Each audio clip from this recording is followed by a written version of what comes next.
অটল টানেলে প্রায় কাছাকাছি পৌঁছে গেছি, আর 1.5 কিলোমিটার মতো আছে। জানি না সামনে দাঁড়াতে দেবে কিনা, মাঝখানে তো বন্ধ হয়ে গিয়েছিল।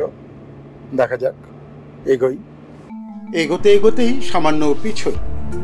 মানালি থেকে অটল টানেল 28.5 কিলোমিটার।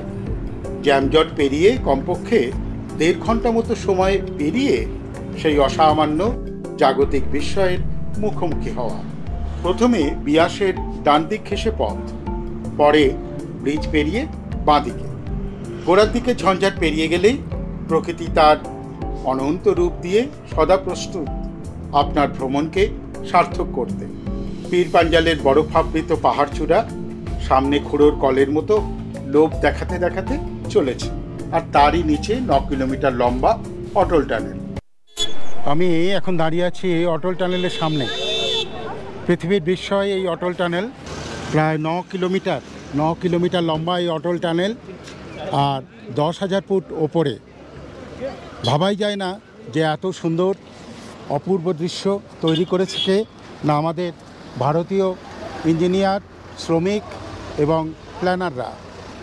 আমি গর্বিত একজন ভারতীয় হিসাবে যে অসাধারণ কাজ তারা করতে পেরেছে, এবং তার জন্য লাহুল স্পিতির রাস্তার সঙ্গে এদিকের রাস্তার প্রায় 50 কিলোমিটার রাস্তা কমে গেছে।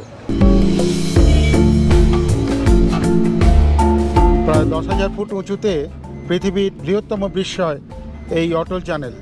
প্রায় 9 কিলোমিটার লম্বা। সারা পৃথিবীতে এত উঁচুতে এত লম্বা সুড়ঙ্গ কোথাও নেই। এর ফলে এই সমস্ত রাস্তাটা প্রায় 50 কিলোমিটার কমে গেছে। এর 50 মিটার অন্তর অন্তর এমার্জেন্সি এক্সিট আছে, বিভিন্ন জায়গায় এয়ার বের করে দেওয়ার ব্যবস্থা আছে, আলো তো যথেষ্ট পরিমাণে, এবং বেশ মায়াবী পরিস্থিতি। হালকা জল রয়েছে কেন বুঝতে পারছি না। যেখান দিয়ে যাচ্ছি তার মাথায় কিন্তু সম্পূর্ণ বরফের পাহাড়। 2020 সালের 3 অক্টোবর জাতির উদ্দেশ্যে এই টানেলটি উৎসর্গ করা হয়। 9 ফেব্রুয়ারি 2022-এ বর্ডার রোড অর্গানাইজেশনের ডিরেক্টর লেফটেন্যান্ট জেনারেল রাজীব চৌধুরীকে এই কাজের জন্য বিশেষভাবে সম্মানিত করা হয়। এবার আরও একটু পিছিয়ে যায়।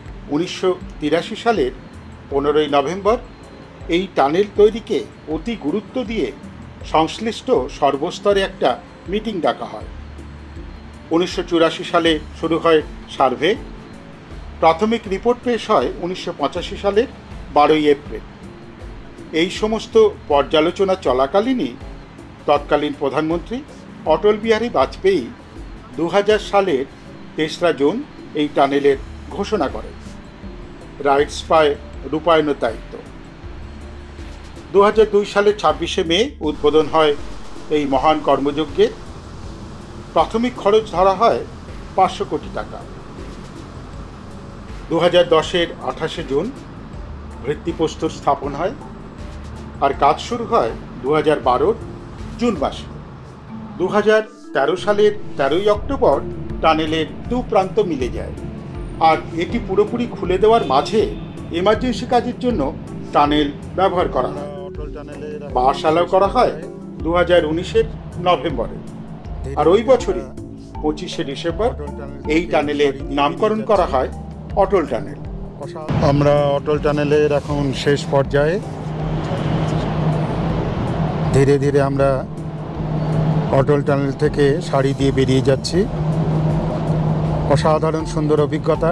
শুধু লাহুল স্পিতি ভ্যালির সাথে মানালির সংযুক্তিকরণই নয়, সারা বছর এই যাতায়াত অবিচ্ছিন্ন রাখাই এই টানেলের সব থেকে বড় কাজ। এর আগে বছরের 6 মাস তুষারপাতের কারণে লাহুল স্পিতি ভ্যালি মূল ভূখণ্ডের সাথে বিচ্ছিন্ন হয়ে থাকত।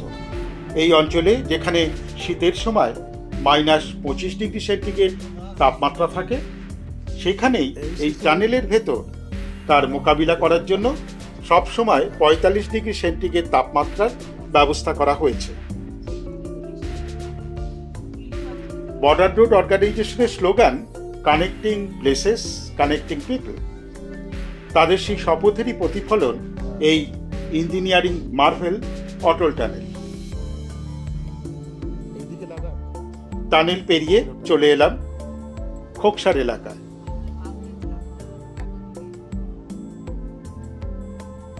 চেনাবের ওপর মিষ্টি একটা ব্রিজ পেরিয়ে গেলাম।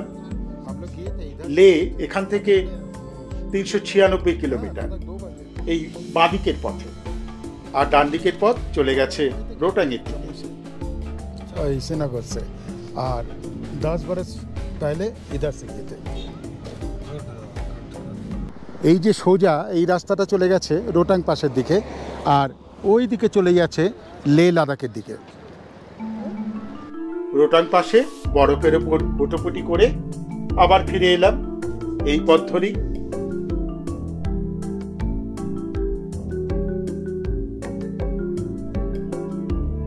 আজকের এই ভ্রমণ অভিজ্ঞতা আর আনন্দ কতটা আপনাদের কাছে সঞ্চারিত করতে পারলাম জানি না, অবশ্যই কমেন্টে জানাবেন। কিন্তু ভালো লাগলে লাইক শেয়ারের আশা তো করতেই পারি, তাই না? তাহলে আজ এই পর্যন্ত। ভালো থাকবেন, সুস্থ থাকবেন, আর আড্ডা বেঞ্চের ভিডিও দেখতে থাকবেন। ধন্যবাদ।